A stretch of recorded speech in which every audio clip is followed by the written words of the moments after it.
You come from builders of kingdoms, and understand that That's real. a lot of European ideas and American ideas of government was based off the Roman model. The Roman model was built after the Greek model. The Greek model was I know where you're going.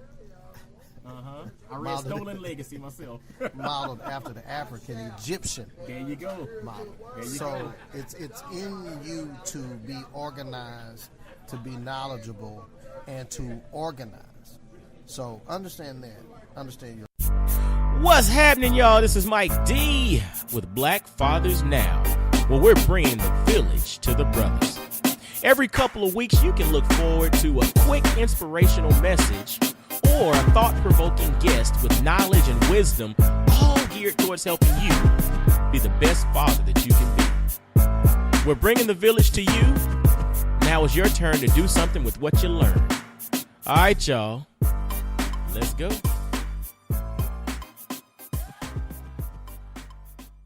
What's going on, fellas? This is Mike D with Black Fathers Now. And y'all, I have a treat for you today. I have my man Rick Staples. He is a Tennessee state representative representing the 15th district, right? 15th district. The fabulous 15th district. I love it, man. I love it. And Rick's going to come on and talk about political engagement and being a black man and the importance of doing so. And also just to kind of help us to the different structure and jurisdictions and all that kind of stuff in regards to politics, because truthfully, I think I'm pretty well versed, but when you get to talking to brothers in politics, you realize you really don't know what's going on. So, but first and foremost, man, let me let Rick introduce himself and talk a little bit about how he got into politics and what actually inspired him to kind of jump in and become a state representative. Well, hello, my fellow brethren and sisterin, because I know sisters are always listening. You know it. You know it. That's okay, ladies. You're 5 steps ahead of us always. Always 5 steps ahead. So, what got me into politics? I worked on several campaigns. One was Harold Ford Jr. When he was running for Senate. He was a congressman. It's out of Memphis, right? Out of Memphis, Harold Ford Jr. ran for National Senate office, and I worked on his campaign, and I had a friend of mine named Mark Padgett who ran for city mayor here in Knoxville. And getting involved with those guys kind of gave me a taste for actually running and being in office. But what let me know that you have to have a knowledge of how each body or entity of government works was that years ago when I was younger, I was in my early 20s, I was part of an organization called Youth on the Move for Christ. And Youth on the Move for Christ, we were trying to do a block party. And we needed back then a lot of permits and somebody to sign off on it. We could never get anybody to return our phone calls or set meetings and talk about what we were doing. And we really got lost in a bevy of red tape. And so it irritated me so bad that I wanted to either work with or get connected to those that rolled that tape out. So to get away from that. And so it's very important that if you're going to be active in your community, even in your home, to know how the political arm that affects you works. Even though I'm at the state level, you need to know what the purview of a state representative is. What's the purview of the office of a county commissioner? What's the purview of office for a city council?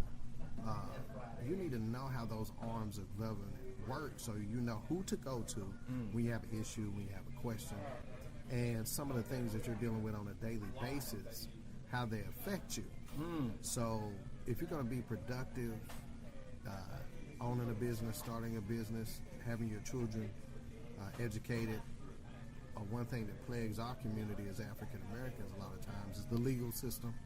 Who really decides or makes those laws or policy that affects your children in your life? So you need to be aware of those things so you know who to contact, and once again you can circumvent getting caught up in that red tape. You know, it's interesting. There are so many different levels to this, and you know, this is actually airing, a few weeks after we actually interview and are doing our talk. But recently, we just had local elections here. And I remember listening to the whole notion of the number of people voting. Like, it was it like 12% of the population voted for the local, something like that. Whereas the national election for the president is a higher number, a higher percentage.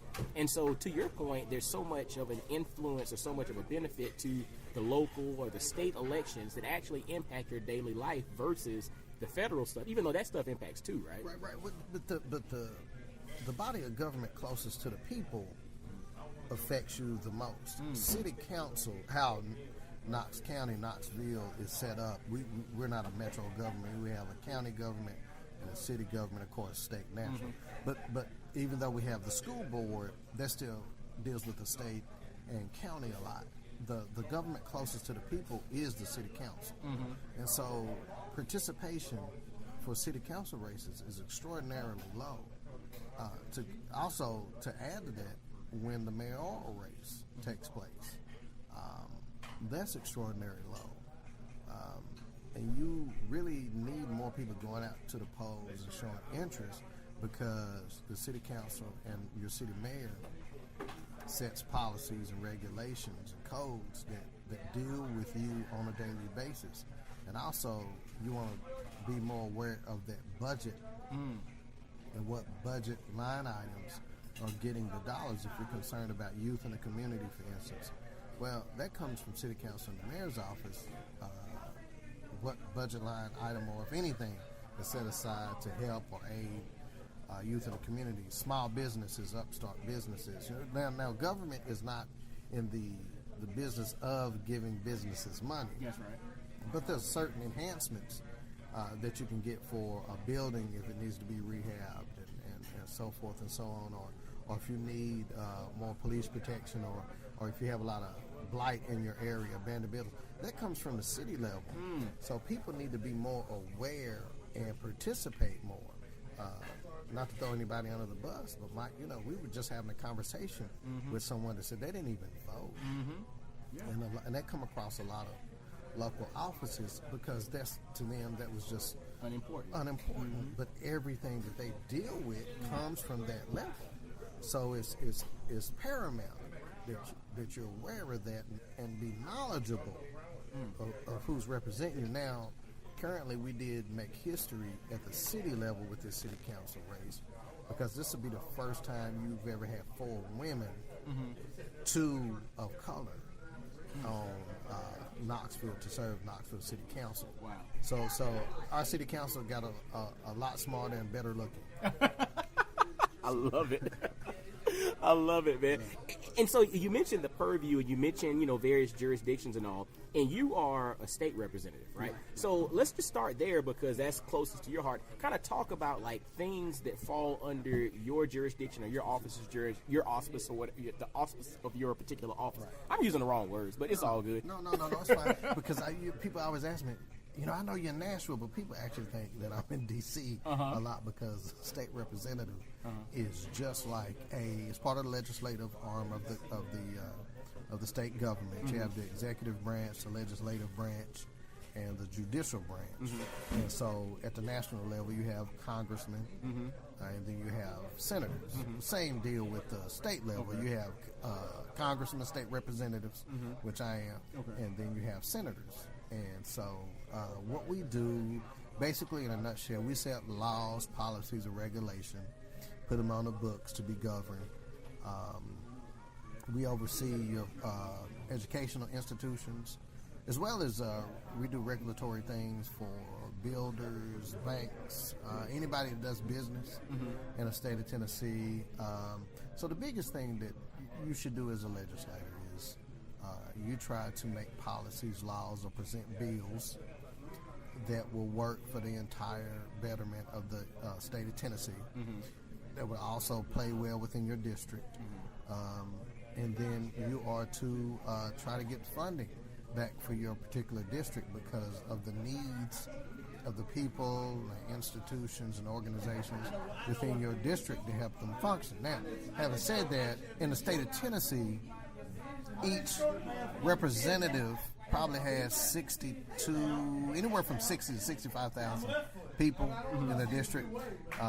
Senators probably have 100 some odd thousand each one in the district. So I serve about 61,000 people. But we have a lot of great organizations, associations, and institutions that serve within my area. And I represent original Knoxville. When Knoxville first started, it was within the district I represent, and it just kind of grew out. And I always tell people, my district looks just like America. It's so diverse, so multicultural. I have every race, every socioeconomic background, and a myriad of different businesses, from major corporations to entrepreneurs. So I really love the fact that I'm able to represent my district. Now, I'm the highest ranking Democrat east of Chattanooga to Bristol. And I'm also only one of 2 African Americans that serve in East Tennessee. At the state level. That's an accomplishment, man. Congratulations on that, man. We definitely need you in high places, brother. Well, listen, look, you never get so high in those places that you forget who's holding you up. There you go. I love that. So my mindset is that I was set there to be a servant for people. So I am last, and the people that elected me are first. So I just try to stay prayerful, and I solicit prayers. Just try to make sound decisions, not of my own mind, but out of what has been expressed to me from the people I represent. And so that's my focus, and that's kind of my goal, to make sure that that's what I'm doing. That's what's up, man. I appreciate that, man. We definitely love a praying brother up there, because you coming with the right inspiration, so to speak. You dig? And so you mentioned basically the jurisdiction of your office, I mean, on the state level, like the state institutions and basically statewide legislation. But then on the flip side of that, you're looking to make sure funding and different things come back to benefit your particular district specifically, correct? Right. And so now think about it, I guess, going down. What about like the local? So like, I guess the county and the city and all that. What are some of the things that fall under the purview of those particular levels of government? Well, the majority of my district is, okay, so the way Knoxville is built, the city is within the county, but the majority of my district is all city. I don't have any rural or urban. I have mostly all urban areas, I'm sorry. And so when we shoot money home from the state level, oftentimes it's shot out to the county. And so I have to work with the county mayor often to make sure money gets unhinged and sent out to my district, and that means working with the city mayor with some particular things, be it for organizations or institutions, or to enhance a certain area of a neighborhood or business district, and that's when dollars are available from the state level, from the budget, that are for specific grants or endowments or enhancements. And so you have to be a little diligent to look for that, be aware what's in your district, and try to get some of that money allocated back to your district, and earmark it for whatever organization, institution, or area that you feel like it would be effective. And so to that point, when get things or resources allocated back to the district, when it comes to us as black men, as individuals, and let's just say we're not necessarily attached to various organizations, how do we individually, connect, or what's the best way for us to connect with, our state or local politician, and what's the best way to, or maybe the best time frame throughout the year, because you all are in session certain times and all of that, and so kind of give us an insight into that, because we know lobbyists and organizations, they know when to get to you all. But what about for an individual person that if I have something and I want to speak to you about, what's the best time to do so? Tell me like 3 times. I'll remember. No, seriously, it's not that easy, because we are really, really busy, especially January through April when we're in session. I bet I receive, as far as phone calls, I don't receive under 50. Text messages are like 75, and I get hundreds of emails every day. But it's out, and that's why I try to make when I'm at home, because we do travel a lot. We do travel a lot across the state and across the nation. And I was supposed to go to China to deal with some governors of China this year, as far as bringing business to the states. And but long story short, we're gone a lot, working. It's constantly working, and it's best to try to be available. You know, I'm always in the community, so. I always try to make it to any church service or celebrations. I always try to make it to neighborhood meetings when I'm home. So one, if you see your representative out, talk to him, you know, we having us a good time getting something to eat, so it's all good. You're gonna hear a little something in the background. It's all good. I didn't want anybody to think I took my shirt off. No, his shirt is on because I'm sitting here. Listen, let me tell you, we're at a soul food restaurant, Jackie's Dream, and the food is so good. This good old country boy had to let out a yell. And it's nothing wrong with that. It's some good food. So look, if y'all come to Knoxville, make sure you come check out Jackie's Dream. Yeah. Jackie's Dream. You will find it. Just ask somebody. Yeah, and it'll make you holler. You just heard that. You are a witness. So back to the point. So have a conversation. I try to make myself available so people can talk to me. And you'll find a lot of times if you just be quiet and listen, you'll hear 2 or 3 people with the same issue. And so that's where you get your ideas from. Like, hey, you know, I'm dealing with an issue now. A lot of people that are foster parents are having concern about money that's available to help them, and they're working class people. And the extra burden is put on them, but to have a heart to save this child's life, for instance, to keep him out of the state. I've heard it from 5 different people. So that's something that wasn't on my radar. For example, I'm using this for example, that I'm going to have to go and look into that. Okay, so you get your ideas what could work for the state from the people you serve. So, and then I always call the office. I always send emails to the office. For me and a lot of my colleagues, please don't use social media. Don't send me a message through on Twitter or whatever. Yeah. I will not be able to respond to those. You have to understand, those are words. I couldn't take hundreds of people trying to send me messages through social media. Well, but you know the person, the commander in chief right now has kind of made everybody think that's the way to communicate. That is the worst way. I need my staff. They help me keep up with what I need to be doing, or they remind me of things, because when you are at the level you represent 60,000 people or more, you deal with issues every hour. And so it's important to have a record of a person that's contacted you, and my staff knows they need to remind me of stuff. And so, so you think like in person? I mean, especially when you know a representative is going to be somewhere or whatever, it might make sense to be in that specific location to go and potentially engage and talk. Okay. I think you know, Mike, I have a relationship with you, but you stopped me in a gym, for instance, and made mention of this, and then you followed it up with a message, and then you set it up with my secretary. That's right. And so that system works. It gets me where I need to be, and it makes, I did talk to Mike about that. Yeah. So it takes that, because we do get inundated a lot with a lot of information. Then you got to think about the things that take place on a daily basis. But there's nothing more important than people letting you know what they're dealing with, so you can stay engaged and you can actually help. One component that I have to deal with more so than any of my colleagues, and being that I'm African American, 37% of my district is African American, there are a lot of our children, a lot of our loved ones that are tied up in the legal system. Big time. So I have to deal with that a lot.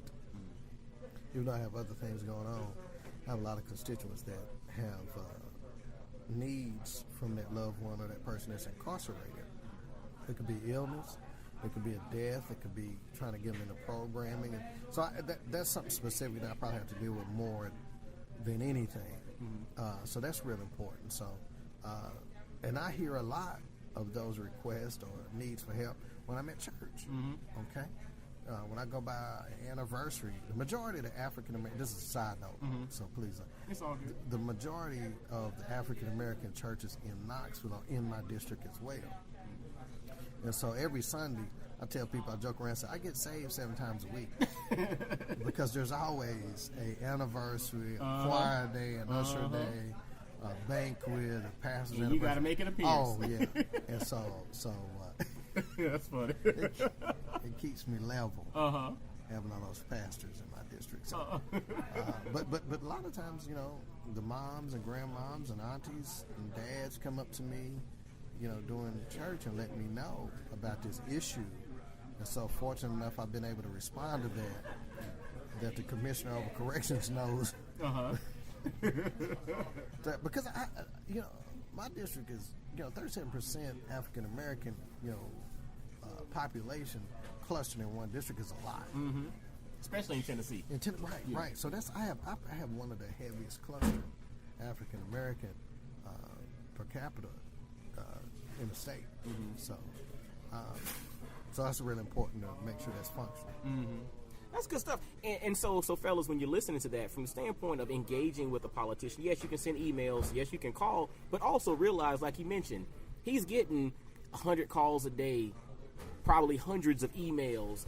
Don't go the social media route. I know it seems popular because the guy up in Washington is doing that, but that's not the best way to engage with your politician, especially your local or your state level politician, because at the end of the day, we want to get things done, not necessarily, you know, just make noise and vent. You know what I'm saying?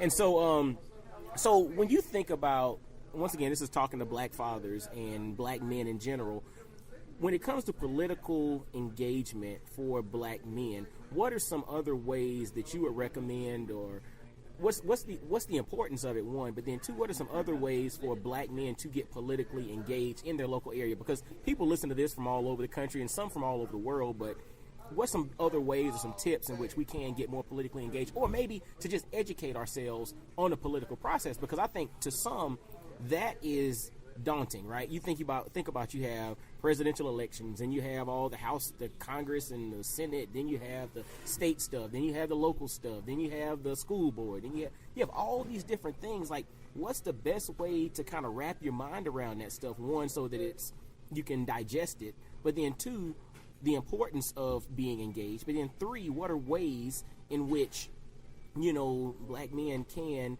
be more politically engaged in their local area? First of all, let me say this. In your DNA as an African-American male, you come from builders of kingdoms. And understand that That's real. a lot of European ideas and American ideas of government was based off the Roman model. The Roman model was built after the Greek model. The Greek model was... I know where you're going. I read Stolen Legacy myself. modeled after the African Egyptian There you go. model. There you So go. it's in you to be organized, to be knowledgeable, and to organize. So understand that. Understand your legacy. So now, having said that, don't marry yourself to social media. Being a social media warrior is not the way to go, or to gather your information, to make a sound decision, or to form your opinion. Understand that social media is still a form of disseminating information, but it's also entertainment. What I would suggest is read and take a particular body of government and figure that body of government out. We mentioned earlier, Mike, city council, for instance. We'll take city council. Just read city council, find out who the city council people are. Find out what districts they represent, and then figure out what district that is. And ask yourself a question: do I know what district I live in? Then find out what form of city government falls under them. Like, what is under the mayor? Where's the vice mayor come from? What is the deputy mayor? Read the city organizational chart and find out what offices fall under that. Secondly, then after you do that, go to the county. Do the same thing to the county. After you do that, go to school board. Find out what school board is and go under that. And then after that, go to the state level. Then from national. So understand how all this stuff is organized, so you can make informed decisions. Because a lot of people don't even know what county district they live in, That's right. city district they live in, or state district. So you don't Or even the know. school board either. Yeah. Yep. And let me say this: one thing that is a haunting fact in Knoxville, black or white, whatever socioeconomic background you come from, people don't even know what law enforcement department pulled them over. Wow. People can be pulled over, and you can ask them, well, who pulled you over? Was it the city or the county? And they'll say, I don't know. So they just know an officer pulled them over. They don't know if it was the city or county. And I know elected officials that have asked me about that, because I know city officials that are elected that have never been out to the county jail, and they don't know the difference between city law enforcement, county law enforcement. What does each one of those encompass? Your sheriff's main goal is to manage a jail and keep a jail, and handle and serve warrants. That's the two basic constitutional things of a sheriff. Now, your sheriff oftentimes has the narcotics department and deals with that more. But see, people don't know that difference in those two. And I think it's very important that start with that. Start with law enforcement. Understand the different divisions of city police, county police, and state troopers, and find out what each one of those do, because a lot of people don't know. So read and educate yourselves and understand there's more to it than social media. Fellas, I know everybody wants to be a social media warrior, but like my man mentioned, man, the best thing that you can do is to definitely take time and just start with yourself. Understand what district you live in on a city, on a county level. Understand what school district you fall in. Understand the order of the government, but then also, we're African American men, so we, the whole notion of the police, understand the various districts and the jurisdictions of the county versus the city, police forces. And just understand those things and really come to know who you are. Right? Understand who you are, and then you can make informed decisions, but then you are aware of your surroundings, right? So that's some definitely good stuff, man. I hope y'all take heed to that and probably hit rewind and hear that over again, because I think we need to take heed to that information, because the vast majority of us probably cannot tell a neighbor or cannot tell a friend what district we live in on those various levels. Well, honestly, man, I don't want to keep you too long because I know you got to run, but first, I want to say thank you. I don't want to go, man. There's too much waiting on me out there. Oh, we can sit here all day if you want to, brother. Fine, man. But no, man. But I really want to thank you for taking time to sit down with us, man, because I just really think, especially in the state that we live in the current climate, that it's imperative for brothers to understand the importance of political engagement, but then also, understanding some different methods to do so in a effective manner, because just doing it is kind of pointless. You want to do it in an effective manner so that you can actually get stuff done. So any parting words that you want to drop before you get out of here, my man? It's real important that black men really support each other more. We're a foundation of a culture and of a great and powerful legacy. Unfortunately, we frown at one another more than we smile. We want to fight each other more than we want to figure out how to help. Our society was designed and set in such a way to keep us divided. And the idea of us coming together and seeing how we can be strong for each other could do so much for our children and for our community. So instead of thinking about what you don't like about a brother, figure out how you can support a brother. Now, I'm not saying you got to be in love with everybody every day, but it's a lot easier to assist someone than to tear them down. Don't fall for the okie doke. Understand things are designed to keep us separated. Black man, you are strength. You are knowledge. You are a father of a nation. And never forget that. You are strong. You are powerful together, but we are the fathers of a nation. Now, is there any way that the brothers can check you out? Is there any way to find you online? What's the best way for because it's going to be brothers outside of just Tennessee, but what's the best way for them to connect with you? I know you said social media ain't the best way, but... Well, yeah, I'm going to tell you, just being honest, you know, I have a lot of young people that manage my social media So the best way, they're on Facebook, There is Team Rick Staples. Team Rick Staples on Facebook. And that's where we list a lot of stuff and places I'll be and that whole kind of thing. Okay. So Team Rick Staples. Yes. Okay. And what I'll do is I'll put that in the show notes, fellas. So if you want to get in touch with Rick, man, let him know you heard about him on Black Fathers Now. Just reach out to him on Facebook, and I have the link to his Facebook page on the show notes. So, fellas, first off, I want to say thanks, Rick, for spending time with us today, man. I appreciate you on that. And fellas, as always, man, definitely follow Black Fathers Now on Twitter, Instagram, Facebook. Visit blackfathersnow.com. Oh, this episode is being brought to you by Black Family Apparel. Visit blackfamilyapparel.com where you can grab some awesome apparel that celebrates the nuances of the black family. And you know what? Until next time, fellas, be blessed, well, and wise. And I'll holler at you. Peace. Yo, fellas, I hope you enjoyed today's episode. And always visit blackfathersnow.com, as well as follow Black Fathers Now on virtually every social media platform you can think of. Instagram, Facebook, Twitter, everywhere. Just follow us and engage with us, man. Look forward to hearing from you. And I guess until next time, I'll holler at you. Peace.